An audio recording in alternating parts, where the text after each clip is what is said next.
The ballroom was full of candlelight and the smell of fresh flowers when Lorraine stopped the entire room with 5 words. "Is that a thrift store dress?" She said it loud enough for every guest at every table to hear. The soft music faded. Heads turned. I felt the heat crawl up my neck before anyone laughed. But then they did. A ripple of quiet snickers moved across the room, and someone near the back muttered something about how a bride should at least make an effort. Lorraine wasn't finished. She reached down and lifted the hem of my gown between 2 fingers like she was handling something she found on a sidewalk. She turned toward the guests with a smile that wasn't really a smile at all. "My son deserves a bride who can afford something better," she announced. I looked at Daniel standing beside me near the altar. His jaw was tight. His eyes dropped to the floor. He stayed completely silent. The whispers spread fast. A woman near the front leaned toward the man beside her. An older couple exchanged a look. One of Lorraine's friends laughed loud enough that a few others joined in. My face burned. My throat tightened. I reached slowly for the microphone on the podium beside me. And then Daniel's hand closed firmly around my wrist. "Before we continue with our story, please like and comment the time you are watching this story and also hit the subscribe button if you like stories like this." He leaned close to my ear and spoke quietly enough that only I could hear him. "Let it go." She didn't mean anything by it. I pulled my wrist free slowly. He didn't try to stop me, but he didn't move to defend me either. He just stood there looking uncomfortable, like the whole situation was something that had happened to him instead of to me. Lorraine smirked from across the room. Kind of smirk that says I win without anyone having to say the words out loud. The officiant cleared his throat and looked at his notes, pretending the last 2 minutes hadn't happened. A few guests picked up their drinks. Someone laughed again softly. I stood very still. 'Cause in that single moment, everything I had been quietly wondering about for the past 6 months landed on me all at once. Not like a question anymore. Like an answer. The man standing beside me, the man I was about to marry, had just watched his mother humiliate me in front of a room full of people. He had heard every word.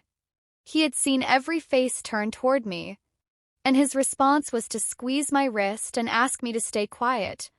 That told me more than 6 months of dating ever had. But what Daniel didn't know, what none of them knew, was that tonight was never supposed to go the way they planned. 6 months before that wedding, Lorraine had walked into our lives like she owned the space around her. Daniel had suggested she take over the wedding planning. He said it would mean a lot to his family. I agreed because I wanted us to start on good terms. That was my first mistake. She rejected every choice I made. The venue I liked was too modest. The flowers I picked were common. The guest list I put together had too many people she didn't recognize. She replaced everything with her own selections, always smiling while she did it, always framing it as help. Then one evening, sitting at her dining table while Daniel was in another room, she looked me directly in the eye and said something I never forgot. "Women from your background should be grateful that my son chose them." She said it like she was giving me a gift. Like I was supposed to thank her. I kept my expression calm. I nodded slowly and changed the subject. I had learned by then that arguing with Lorraine was like pushing against a wall, exhausting and pointless. So instead I watched her. I paid attention. I noticed things. And the more I noticed, the more something didn't quite add up about the family I was about to marry into. Something about their wealth felt like a performance. It was a Tuesday afternoon when I found the folder. Daniel had asked me to help him sort through some paperwork in his home office, insurance documents, contracts, things he said needed organizing before we moved in together after the wedding. I was halfway through a stack of files when a manila folder slipped out from between 2 others and landed on the desk in front of me. The label on the tab read, Whitestone Holdings, Financial Review Q3. Whitestone Holdings was Lorraine's company. A real estate business she talked about constantly, always in the tone of someone describing a monument they built with their hands. I almost put the folder back. but something made me open it. First page was a bank notice. Overdue. The second was a loan application that had been rejected. The third was a list of outstanding debts with amounts that made me sit back in the chair and read them again more carefully. This family that talked about wealth like it was air they breathed, that criticized my dress and my background and my guest list, was barely staying above water financially. I closed the folder quietly and slid it back into the stack. I didn't say a word to Daniel, but something had shifted inside me. A question had arrived that I couldn't push away. If they weren't actually wealthy, then what did they want from me? The answer started revealing itself the following week. Daniel had asked about my job before, but always lightly, the way people ask when they're just making conversation. This time it was different. We were having dinner at his mother's house when he set down his fork and asked me directly how much I earned in consulting. I told him what I always told everyone, that it was comfortable, that the work kept me busy, that I enjoyed it. Vague enough to be true. Specific enough to satisfy most people. But Daniel pressed. He asked about clients, about contracts, about whether I had investment accounts. Then Lorraine walked in from the kitchen and sat down across from me. She smiled. It wasn't the sharp, controlling smile I had gotten used to. This one was warmer, softer, almost friendly. She asked about my parents. She said she had heard I came from a hardworking family. She used the word admirable twice in one sentence. I answered her questions calmly and kept my face neutral. But inside, something clicked into place. This shift in her, the warmth, the sudden curiosity about my finances and my family, hadn't happened by accident. Something had changed in the way they were looking at me. And I was starting to understand exactly what that something was. That night, after I got home, I sat at my kitchen table with my laptop and started researching. Whitestone Holdings had a public business profile, a glossy website full of property photos and professional headshots of Lorraine smiling in front of buildings she claimed to own. But business registries don't lie the way websites can. I dug past the surface and found the filings. Company hadn't posted a profit in over a year. 2 properties listed as assets were actually mortgaged beyond their value. A loan application from a national bank had been marked declined. And according to one financial filing, Whitestone Holdings had approximately 6 weeks of operating capital left before the accounts would run dry. 6 weeks. I sat back and stared at the screen. Lorraine wasn't a successful businesswoman quietly enjoying her wealth. She was a woman standing on crumbling ground, smiling at everyone watching and pretending the floor was solid. And then I thought about Daniel's questions at dinner. His sudden interest in my earnings. Lorraine's dramatic personality shift. The way they had both started treating me like someone worth investing time in. They thought I was their solution. They believed my consulting work meant I had money, real money, and that marrying Daniel would give them access to it.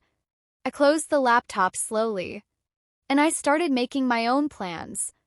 2 months before the wedding, Lorraine called Daniel into her office and presented a prenuptial agreement. I wasn't there for that conversation, but Daniel brought it to me the following evening, setting it on the counter like it was routine paperwork. "It's standard practice," he said. "Mom's lawyer put it together.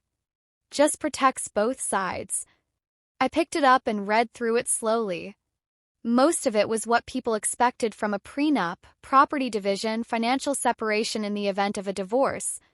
But buried on page 4 was a clause that made me read it twice. Clause stated that upon marriage, Daniel would gain immediate access to any jointly filed financial assets, including business interests, investment accounts, and inheritance holdings. The language was careful, but the meaning was clear. They wanted access to whatever they thought I had. And they wanted it from the moment the officiant said the final words. I looked up at Daniel. He was watching me with a completely neutral expression. I smiled and told him it was fine. 2 days later, I met with my own attorney, a woman named Patricia who had handled my family's legal work for years. I explained everything. She read the document. Then she opened a drawer, pulled out a fresh legal pad, and said, "Let's write your version." I signed their copy. But it wasn't the copy they thought it was. When the time came to choose my wedding dress, Lorraine turned it into a performance. She had opinions about every option I tried. Too plain. Too common. Too modest for an event of this size. She said the words with the breezy confidence of someone who expected their taste to be the final word. At one point, she turned to her friend who had come along and whispered something that made the woman cover her mouth to hide a laugh. I stopped arguing after the third fitting. Instead, I went home and opened a box I had kept under my bed for 2 years. Inside, folded in tissue paper, was a simple ivory gown. Plain hemline. Modest neckline. A small row of pearl buttons down the back. Belonged to my mother. She wore it when she married my father 31 years ago.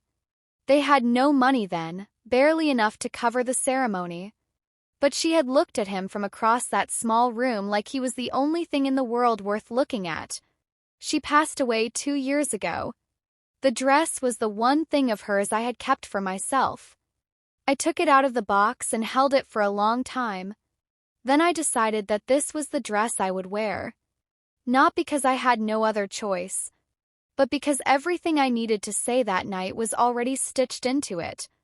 Back in the ballroom, the laughter was still hanging in the air like smoke. I looked around the room slowly. Lorraine's guests filled the seats. Investors she had courted for years, business partners she needed to impress, social contacts she had collected like trophies. She had built this guest list carefully. Every person in that room was there because she wanted them there. Daniel squeezed my hand once and leaned close again. "Please," he said quietly.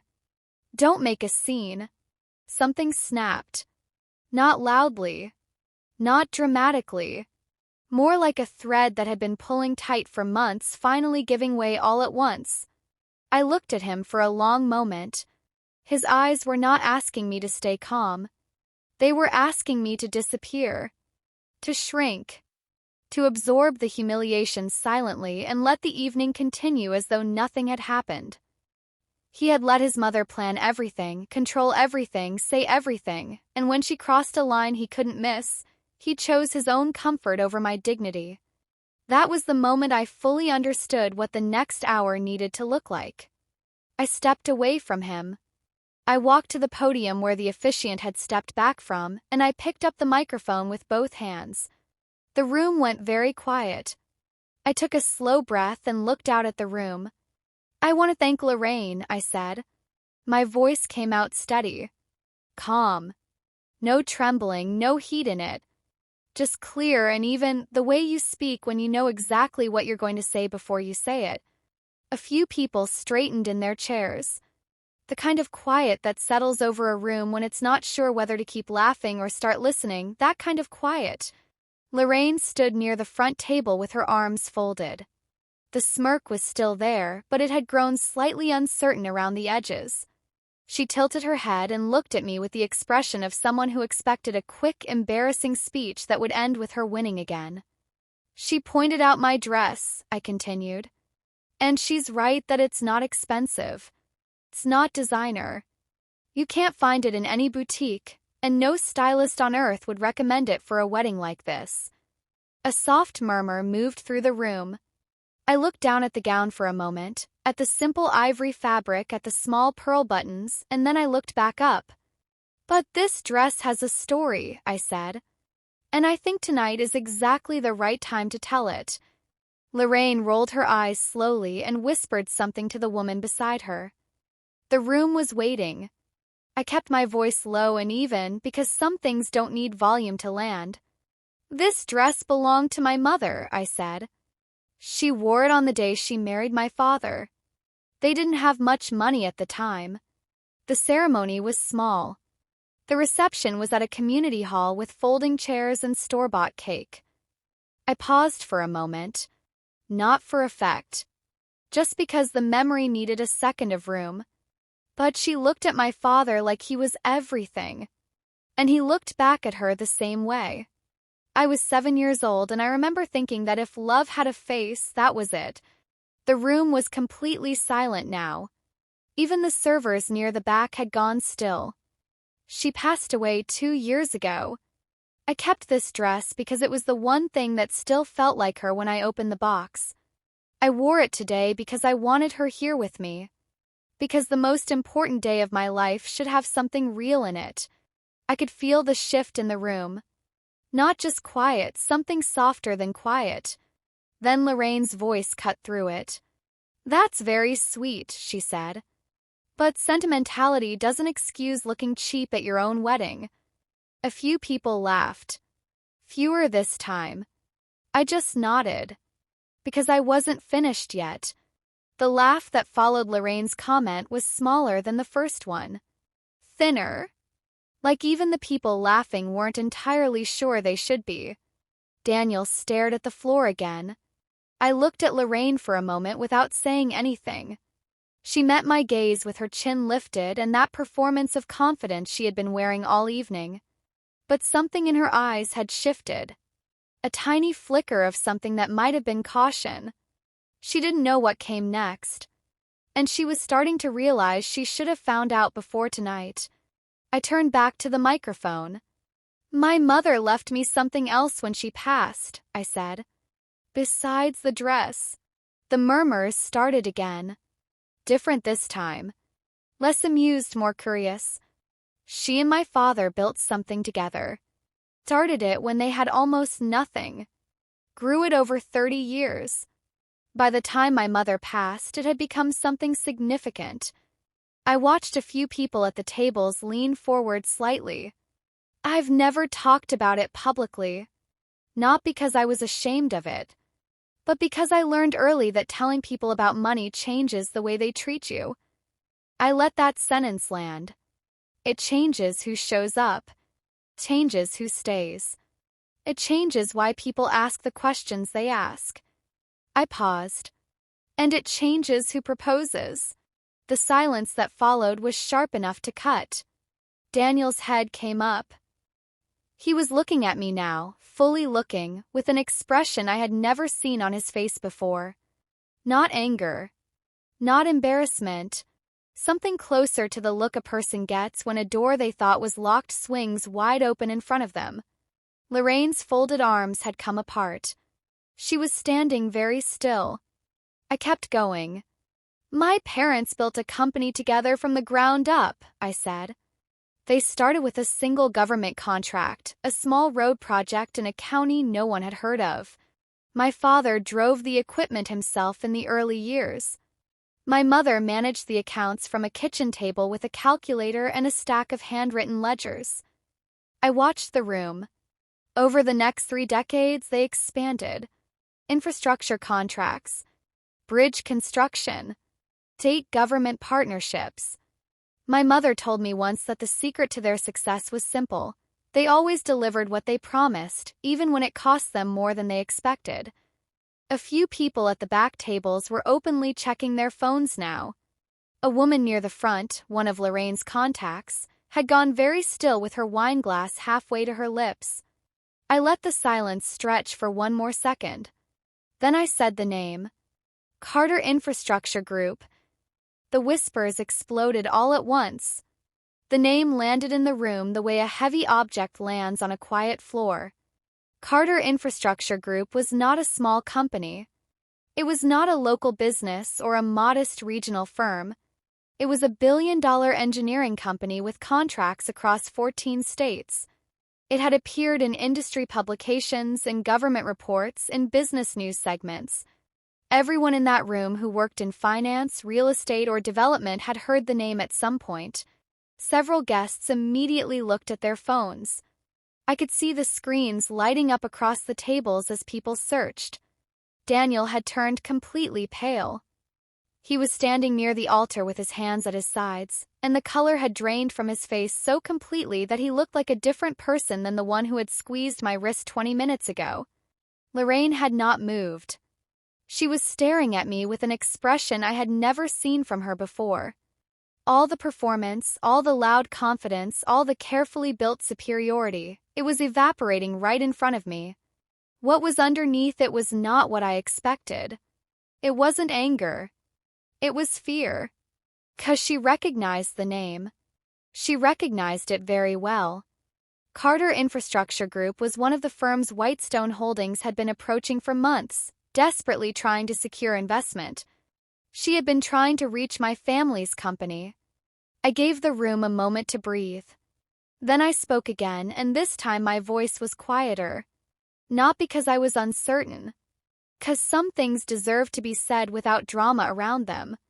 I never told Daniel about my family's company, I said.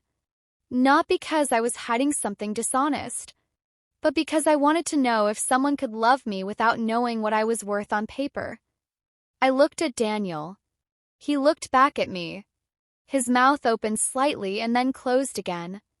I have sat through dinners where my background was criticized. I have smiled through comments about what kind of woman my son deserves. I have watched my choices get mocked and my presence get tolerated, not welcomed, tolerated by this family. I paused. And through all of it, I kept asking myself the same question. If they knew, if they actually knew, would anything change? The room was completely still. The answer, I said, is standing in front of me right now. Daniel's jaw tightened. He took one step forward like he was about to speak. But I held up one hand and he stopped. Because I wasn't telling the story of who I was yet. I was about to tell the story of who they were.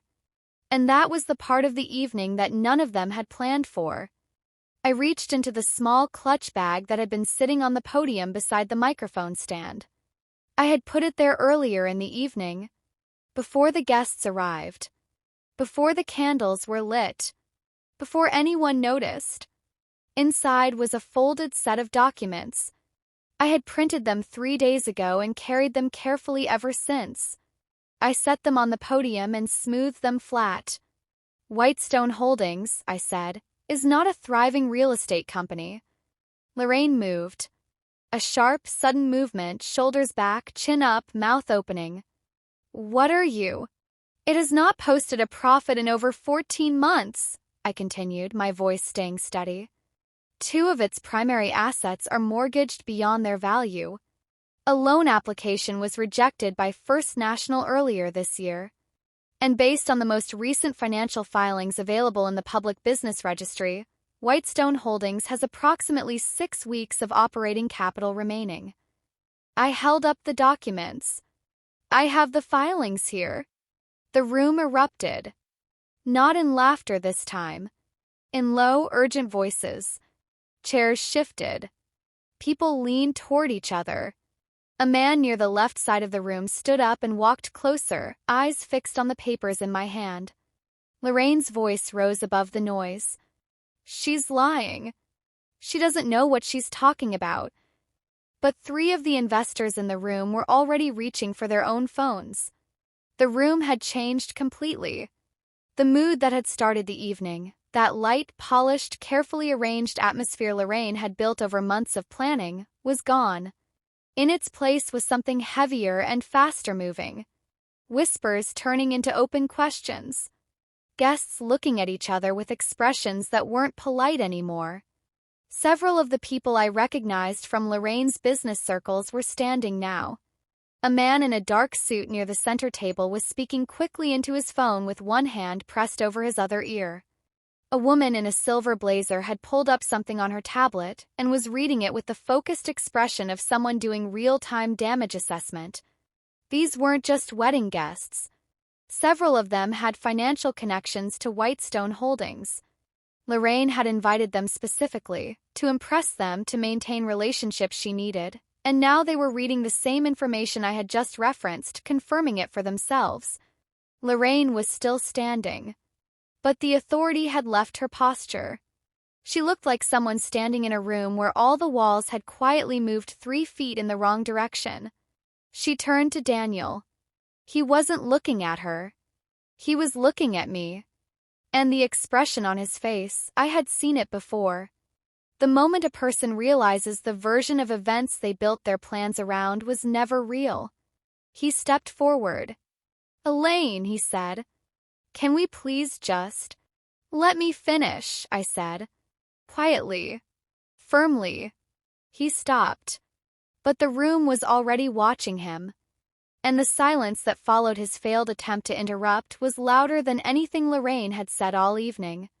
He looked around at the faces turned toward him. Then he did something I had not expected. He let out a long breath and lowered his head. "Fine," he said. "Fine. Yes." He turned slightly to address the room, not fully, not confidently, but in the way a person speaks when they know there's no version of the next sentence that makes them look good. "We were struggling," he said. "The company was struggling. I thought, that if Elaine and I got married, maybe we could stabilize things. She worked in consulting. I figured she had money. We needed help." The room went absolutely silent. A woman near the front pressed her lips together. The man with the phone had stopped talking. Daniel looked at me. "I do care about you," he said. That part was real. I looked back at him. "Maybe it was," I said. "But it wasn't enough to make you defend me tonight. And it wasn't enough to make you honest before tonight." I reached into my clutch bag one more time. I set the second document on the podium. This one was different from the financial filings. It was thinner, just 3 pages, printed on cream-colored paper with Patricia's law firm header at the top. 2 months ago, Lorraine presented me with a prenuptial agreement, I said. I looked at Daniel. He had gone very still. It was described to me as standard practice. Protection for both sides. Routine. I turned the first page toward the room. Not so that everyone could read the exact text, but so they could see the signature at the bottom. The date. The legal formatting. But buried inside that agreement was a clause that would have given Daniel immediate access to my family's business interests from the moment we were legally married. A slow murmur moved through the room. "They thought I was a consulting professional with personal savings," I continued. "They had no idea what my family's company was worth. But they wanted access to whatever I had. And they drafted a legal document to make sure they got it on the first day of our marriage." Lorraine's voice came from across the room, low and tight. "You signed that document." "I did," I said. I looked at her steadily. "I just didn't sign the one your lawyer wrote." The silence that followed was different from all the silences before it. Heavier. Longer. Daniel spoke first. "What do you mean you didn't sign?" "My attorney reviewed your prenuptial agreement," I said. Then she drafted a different one. Same format, same cover page, same signature line. Different content. I watched his face as the understanding arrived slowly, like light coming through a narrow window. "The document you filed," I continued, "contains a clause that your lawyer did not write. States that if either party enters a marriage having made intentional misrepresentations about their financial status or purpose of marriage, the contract is rendered void. The deceiving party forfeits any claim to shared assets, and they assume legal liability for damages resulting from that deception." The silence in the room had become absolute. Lorraine had not moved, but her face had changed in a way I had never seen from her before. Not in 6 months of dinners and planning sessions and quiet cruelties. The certainty was gone. Completely gone. What had replaced it was something raw and unsteady. "You can't do that," she said. The loudness was gone from her voice. Came out thin. "The document is fully executed," I said. "Witnessed and filed. Patricia handles these matters carefully." Daniel looked at his mother. She looked at the floor. The man in the dark suit near the center table had stopped moving entirely. What happened next was not dramatic in the way people imagine when they picture a collapse. It was quiet. It was fast. And it moved like water, finding every crack in a surface all at once. The man in the dark suit picked up his jacket from the back of his chair and left without saying goodbye to anyone. The woman in the silver blazer closed her tablet, spoke briefly to the person beside her, and moved toward the exit. Couple near the window, Lorraine's oldest business contacts, people she had spoken about for months, stood up together and walked out with their heads close, speaking in low, urgent tones. 2 waiters stood by the wall with serving trays, unsure what to do. The officiant had moved fully away from the altar. The florist's arrangement on the head table sat untouched. Lorraine watched her room empty. She turned once toward Daniel like she expected him to do something. To fix it. To say the right words that would change what had just happened. But Daniel was looking at his shoes. She turned back to me. For a moment she looked genuinely small. Not mean, not calculating, not confident. Just a woman standing in a ballroom watching everything she had built out of borrowed money and borrowed time come apart all at once. "You planned this," she said. "I prepared for it," I said. "There's a difference." Daniel found his voice somewhere in the silence that followed. "Elaine." He stepped toward me. "Please. This doesn't have to go any further. We can talk about this. We can work something out. I know this looks bad. It doesn't look like anything," I said. "It is what it is. You're ruining everything." Lorraine's voice had regained some of its old sharpness, but it had a desperate edge to it now that hadn't been there before. "Everything. My company, my reputation, my relationships. You ruined those yourself," I said. "Before I picked up the microphone, before I came to this wedding, before I ever met Daniel, you started ruining them the moment you began building on things that weren't real." Lorraine opened her mouth. I kept going. "You borrowed beyond your means and hid it. You mocked a woman for her dress because you thought she was beneath you. You drafted a legal document designed to take what didn't belong to you. And you sat at your own son's engagement dinner asking me about my earnings with a smile on your face like it was casual conversation." I looked at Daniel. "And you let her. Every single time you let her." He didn't answer. He looked away. And in that look, I found the last thing I needed to find, complete clarity about what came next. I set the microphone down. Not dropped it, set it down deliberately with both hands, the way you place something when you know you're done with it and don't intend to pick it up again. Then I reached for my left hand with my right. The ring came off cleanly. It was a beautiful ring, I had always thought so. A round stone in a simple gold setting. I had looked at it many times over the past months and tried to feel only what a ring was supposed to make a person feel. I placed it on the podium beside the microphone. I looked at Daniel one final time. His face was unreadable now, somewhere past shock, not yet arrived at whatever came after. His hands hung at his sides. I looked at Lorraine. She was standing very still in the center of the room, surrounded by empty chairs and half-finished glasses and the remains of an evening that had not gone the way she intended. Then I looked at the room. "The wedding is canceled," I said. 4 words. I didn't raise my voice. I didn't explain further. The silence lasted exactly 3 seconds. Then the room broke into noise, voices, movement, chairs, footsteps, and I turned toward the exit and began walking. Not quickly. Steadily. The way you walk when you know exactly where you're going. I was halfway to the ballroom doors when I heard footsteps behind me. Kept walking. "Excuse me." I turned. A man in a navy blazer stood a few feet away. Late 50s, gray at the temples, the kind of careful professional face that comes from decades of measuring words before using them. He had been sitting at one of the center tables all evening, one of the investors Lorraine had spent months cultivating. He held out his hand. "My name is Walter Briggs," he said. "I've been an investor in Whitestone Holdings for 11 months. Based on what I just saw, I'll be reviewing that relationship immediately." I shook his hand. "I'm sorry you found out this way," I said. He shook his head slightly. "I'm not. Better here than 6 months from now when the accounts run dry." He paused. "I'm also familiar with Carter Infrastructure Group. My firm has worked on adjacent projects before." I nodded. I don't know what your plans are going forward, he said. But if you're ever open to a conversation, I'd welcome it. He handed me a card and walked toward the exit.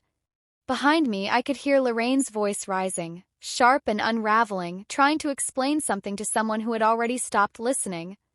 I pocketed the card, and I walked through the doors. The night air outside the hotel was cool and still. I stood at the top of the stone steps for a moment and let it settle over me. Below, the city moved quietly, distant headlights, the soft sound of traffic, a couple walking their dog along the far sidewalk without any idea that 20 minutes ago everything had changed. I breathed. My mother's dress rustled gently around my ankles as I shifted my weight. Pearl buttons pressed softly against my back. The fabric was worn at the hem in one small place, a tiny fray that had been there since the box, since before I ever thought about wearing it. I had noticed it the first time I tried the dress on and decided that was exactly why I loved it.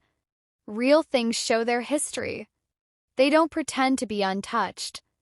I thought about her, not with the heavy sadness that had followed me for 2 years, but with something quieter, warmer. The memory of her face on her wedding day, the way she had looked at my father across that small room full of folding chairs. She had known what love looked like. She had also known what it didn't look like. I walked down the steps slowly. I didn't have a car waiting. I didn't have a plan for the rest of the evening. But I had the night air and the quiet and the card of a man who valued honesty more than performance. And I had something else, something I hadn't felt in months. I felt free.